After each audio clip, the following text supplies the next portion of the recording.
নমস্কার সবাইকে। আজকে আমি তোমাদের সাথে শেয়ার করছি বাটি চচ্চড়ির রেসিপি। বাটি চচ্চড়ি বানানোর জন্য এরকম একটা বাটি নিয়ে নিয়েছি। দিয়ে দিলাম 2 চামচ সর্ষের তেল। এবারে বাটিটাকে ঘুরিয়ে তেলটা চারপাশে ছড়িয়ে নিলাম।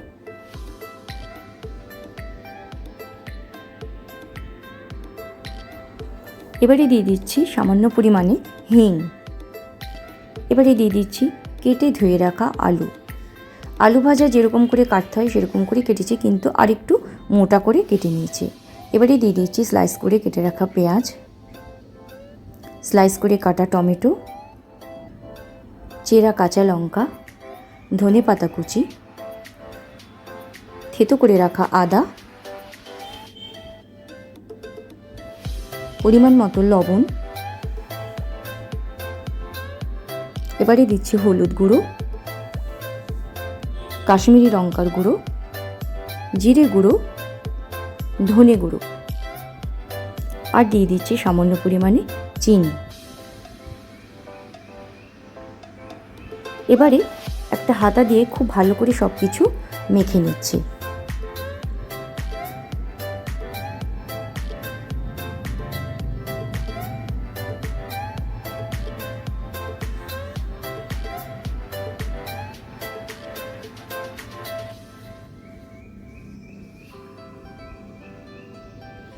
এবারে দিয়ে দিচ্ছি পরিমাণ মতন জল।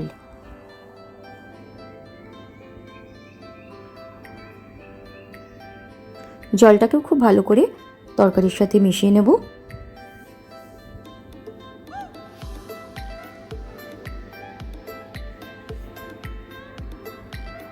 এবারে আমি চাপা দিয়ে উনুনে বসিয়ে দিচ্ছি।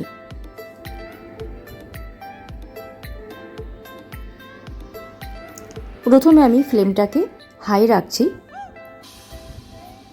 যখন তরকারিটা ফুটে যাবে, সামান্য একটু নেড়ে নিই, তখন ফ্লেমটাকে আমি লো টু মিডিয়াম করে নেব।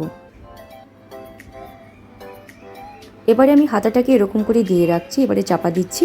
হাতাটাকে এরকম করে দিয়ে রাখলে কি হবে, তরকারিটা যখন ফুটবে তখন বাইরে ছিটকে পড়বে না।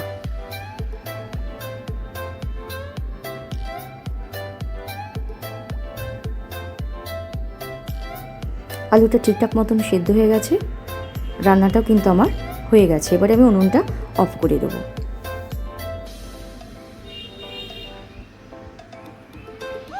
আলুটা সেদ্ধ হতে আমার 7 থেকে 8 মিনিট মতন সময় লেগেছে, লো টু মিডিয়াম ফ্লেমে।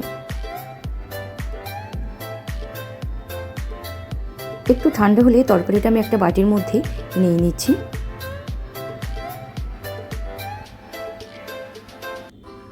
এই বাটি চচ্চড়ি রুটি, লুচি বা পরোটার সাথে কিন্তু খেতে খুবই ভালো লাগে, এবং এটা বানাতেও কিন্তু খুবই কম সময় লাগে। বাটি চচ্চড়ি একদম রেডি। এবারে আমি দিয়ে দিচ্ছি সামান্য পরিমাণে কয়েকটা চেরা কাঁচা লঙ্কা, একটু ধনেপাতা কুচি,